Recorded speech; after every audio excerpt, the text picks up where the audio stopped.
Dalam video ini saya akan membagikan bagaimana cara men-setup WordPress multisite. Salah satu alasan yang cukup umum mengapa kita memerlukan WordPress multisite adalah kemudahan dalam mengatur atau memanage beberapa site sekaligus. Tetapi ini akan efektif jika site-site yang diatur memiliki banyak kesamaan. Misalkan kesamaan dalam menggunakan theme dan plugin tertentu. Selanjutnya, tema konten dari website itu sebaiknya senada, sebab dalam WordPress multisite nama domainnya sama, yaitu hanya menggunakan satu domain. Misalkan rekan-rekan ingin membuat dua buah site yang adminnya terpusat. Domainnya katakanlah belajarprogrammer.com. Ya, domainnya misalkan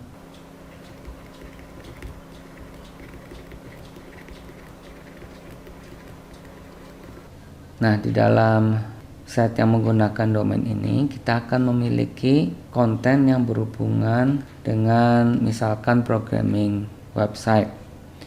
Ya, kita bisa menulis di sana mengenai cara menggunakan HTML, cara menggunakan CSS, JavaScript, dan lain sebagainya. Kemudian kita juga akan membuat sebuah site mengenai traveling. Dengan menggunakan WordPress multisite, maka site ini akan mempunyai alamat.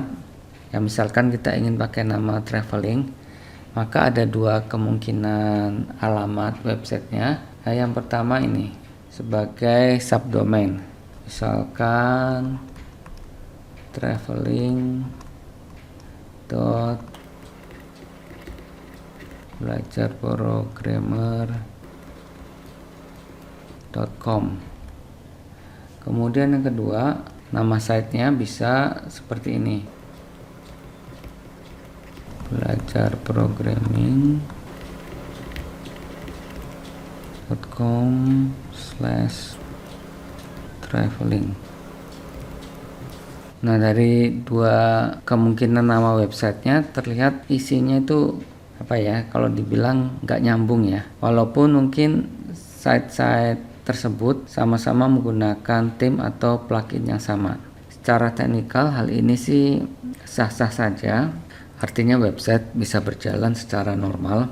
Tetapi secara estetika agak aneh ya, karena nggak nyambung antara konten dan nama domainnya. Jadi kontennya traveling kok ada nama domainnya belajar programming. Ya, itu maksudnya. Dan sangat mungkin penamaan site seperti ini berdampak pada hasil pencarian search engine, karena mesin pencari akan bingung apa tema dari konten-konten yang ada dalam situs tersebut. Jika rekan-rekan belajar search engine optimization, maka rekan-rekan akan mengetahui bahwa salah satu optimisasi website agar memiliki rankingnya bagus di dalam hasil pencarian suatu search engine adalah nama domain disesuaikan dengan kontennya. Memang ada beberapa trik yang bisa digunakan, tetapi cukup kompleks jika kita ingin menggunakan nama domain untuk setiap site yang dibuat melalui WordPress multisite. Dan sangat mungkin ada perbedaan antara web hosting yang satu dengan web hosting yang lain dalam setting WordPress multisite. Jadi intinya jauh lebih mudah membuat website sendiri-sendiri. Jadi masing-masing di-manage sendiri. Jika ingin menggunakan nama domain untuk masing-masing site. Nah, dalam video tutorial ini saya akan membuat WordPress multisite yang terdiri dari dua buah site yang sama-sama menggunakan theme dan plugin yang sama. Demikian juga dengan tema kontennya, tetapi masing-masing memiliki target yang berbeda. Yang satu menggunakan bahasa Indonesia untuk user-user dari Indonesia, dan yang satu lagi menggunakan bahasa Inggris untuk mereka yang berasal dari negara lain. Oke, saya buka website yang sudah saya install ya. Oke, ini websitenya. Sekarang saya akan masuk ke WordPress dashboardnya ya.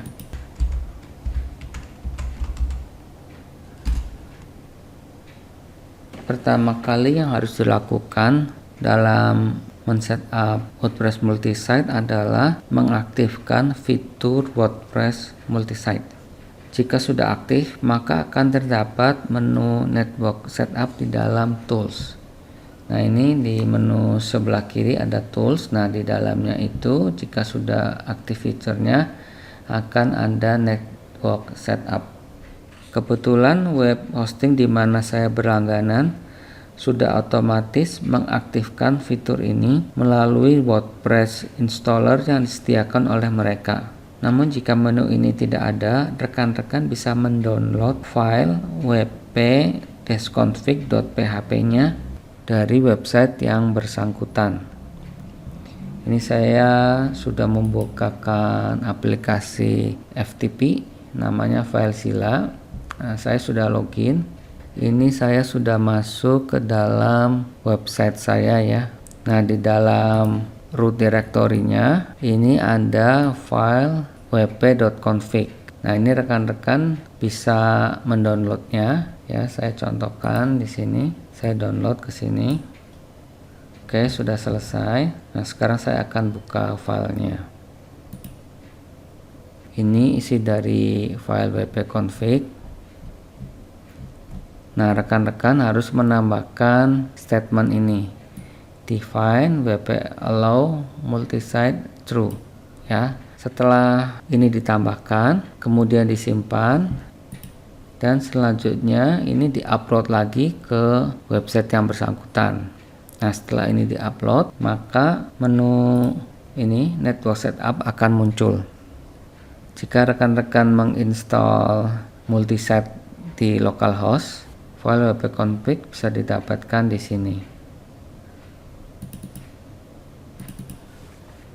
Nah, ini adalah file wp-config-nya. Dia ada di dalam folder WordPress. Ini localhost-nya saya menggunakan aplikasi XAMPP ya. Jadi dia ada di dalam folder XAMPP, htdocs, dan WordPress. Nah, rekan-rekan bisa edit file wp-config-nya di dalam folder ini.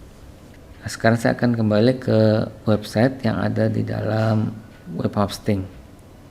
Oke, sekarang kita klik ini submenu network setup untuk men-setup multisite. Nah, di sini ada dua pilihannya. Yang pertama subdomain dan subdirectories. Kalau rekan-rekan menginstalnya di dalam localhost, maka pilihan subdomain ini tidak ada, hanya ada subdirectories. Ada beberapa pertimbangan plus dan minusnya menggunakan subdomains atau subdirectories. Tapi jika kita mengutamakan kemudahan, maka sebaiknya memilih subdirectories. Nah, dalam contoh ini saya akan menggunakan subdirectories. Oke, server address-nya ini wcom.org ya, ini nama domain utamanya ya. Kemudian ini network title. Oke, saya kasih nama WooCommerce Service Sites. Ini akan saya jadikan site utama. Network admin email silakan diisi dengan email address yang dimiliki oleh rekan-rekan sekalian. Kemudian klik tombol install. Nah, di sini ada instruksi ya. Yang pertama, statement ini harus ditambahkan di dalam wp-config. Kemudian yang kedua, ini statement ini harus ditambahkan di dalam file .htaccess. Oke, saya buka filenya ya. Ini file yang tadi saya download. Oke, saya kembali ke instruksi tadi ya. Ini saya copy. Nah, ini ada instruksinya ya, harus ditaruh di mana. Oke, saya tambahkan di sini. Kemudian saya save. Selanjutnya saya akan membuat file .htaccess ya.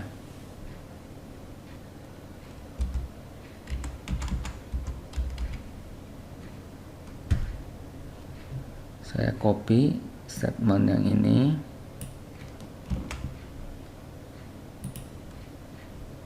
Oke, kemudian saya simpan. Selanjutnya saya buka FileZilla. Nah, kedua file ini saya upload ke website saya.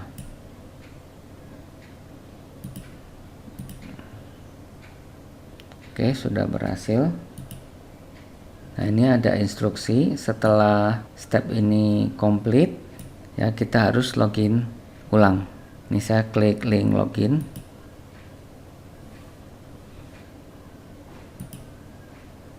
Nah, setelah multisite ini berhasil, rekan-rekan perhatikan di sini ada menu My Site yang terdiri dari network admin dan dashboard untuk website WooCommerce Services yang pertama kali saya buat. Nah, sekarang saya akan menambahkan sebuah site yang menggunakan bahasa Indonesia. Untuk membuatnya cukup mudah, klik ini network admin, kemudian klik submenu sites. Nah, di sini ada tombol add new ya, klik tombol itu. Nah, misalkan karena saya pakai subdirectory, nah saya tambahkan ID di sini. Oke, site title-nya masih sama ya, WooCommerce. Ya, katakanlah seperti ini. Kemudian set language-nya saya pakai bahasa Indonesia. Gimana ya, sebentar. Nah, ini bahasa Indonesia. Alamat emailnya saya menggunakan email address yang sama. Oh ya, untuk admin email, rekan-rekan bisa menggunakan email address yang berbeda dari email address yang digunakan untuk network admin.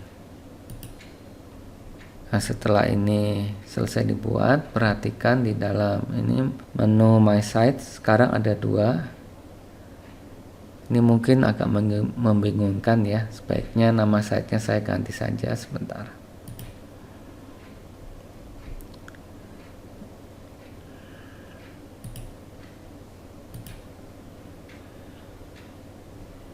Oke, saya tambahkan misalkan Indonesia.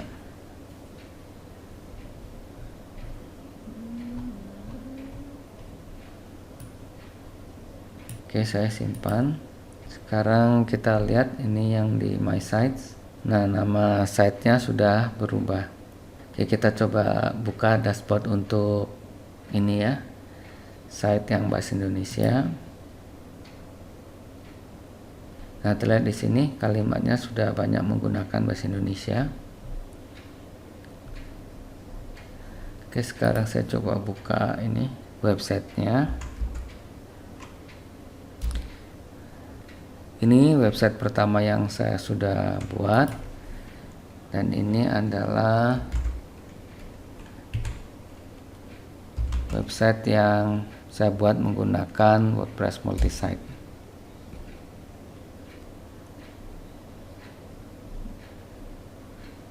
Ya, ini sudah ini ya, banyak menggunakan kalimat bahasa Indonesia. Nah, yang ini masih menggunakan bahasa Inggris. Oke, kita kembali ke dashboard network admin. Kalau di multisite, user yang tertinggi adalah network admin. Rekan-rekan perhatikan di sini ya, masing-masing site memiliki dashboard masing-masing. Ini misalkan website yang pertama saya buat, dia memiliki dashboard seperti ini. Kemudian yang kedua juga sama. Nah, di dalam WordPress multisite, dashboard dari masing-masing site tidak ada sarana untuk menginstal plugin baru atau theme baru. Terlihatnya di sini tidak ada pilihan baik di dashboard untuk yang bahasa Indonesia maupun di dashboard dari website yang pertama saya buat. Untuk menginstalnya kita harus masuk ke network admin. Nah, ini network admin, dia punya dashboard, dan dari sini kita bisa menginstal plugin atau theme yang baru. Nah, misalkan saya akan menginstal sebuah theme yang baru ya.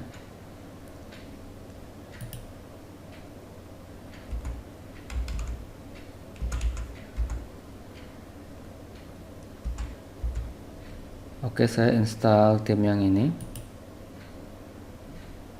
Nah, setelah selesai diinstal, saya klik ini tombol activate. Oke, sekarang kita lihat dashboard dari masing-masing website ya.